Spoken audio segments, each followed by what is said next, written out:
Was to make a short contribution to the condolence of the late Senator Kimberly Kitching. My Tasmanian colleagues, Senator Carol Brown and Katrina Billick, have requested that my comments be attributed to them also. And I also seek leave to have the contributions of Senators Carr and Marielle Smith incorporated into Hansard. Kimberly joined the Senate on 25th of October 2016 and was sworn in November 2016, filling the vacancy created by Stephen Conroy's resignation in September that year. Following the 2019 election, Kimberly was appointed Shadow Assistant Minister for Government Accountability and also Deputy Manager of Opposition Business in the Senate.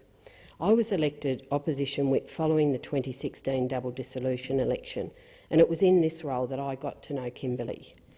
When any new senator is elected, the role of the whip is to ensure that their entry to the Senate is as smooth as possible, or at least as smooth as we can make it, and also to ensure that their staff have the help and support that they need in that new role. And it was in that role that I got to know Kimberly and her staff, particularly Marie and Jordan. It was after the 2019 election that Kimberly and I spent more time together. We often, as whips, spend many hours here in the chamber with frontbenchers who are on duty, and we spend that time together. Quite often our time is taken up ensuring that the smooth running of the chamber occurs. But at other times, when people are talking for hours on end sometimes, we just get that opportunity to chat with the frontbencher. When we got the opportunity to chat when Kimberly was on front bench, I don't ever recall talking politics with her.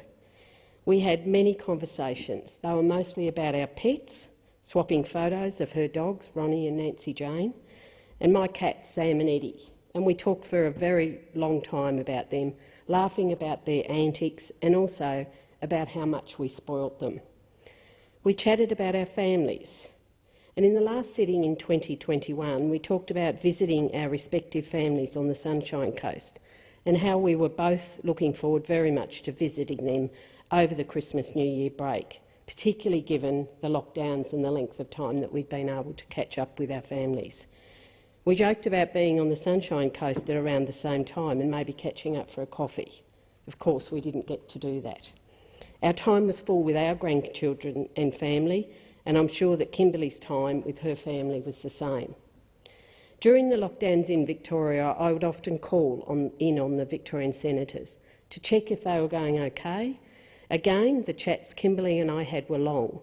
They were about how hard the lockdowns were, about the Chief Medical Officer in Victoria and how good he was in fulfilling his role, and about how he'd worked with my sister in accident and emergency in Burnie for some time. So we shared a common theme and we often joked about the connection there. But the conversation after I phoned her was always ended with a thanks for calling, and she would then say, "Bye, darling." I'm not sure whether she spoke to everyone when she ended a phone call that way, but generally that was how she finished our conversations. I wish to pass on my sincere condolences to Andrew, who I met a couple of times here when he was in Canberra and introduced by Kimberly, to her family, her friends and her staff, particularly Marie and Jordan, who we work with closely here in Canberra. Vale, Kimberly.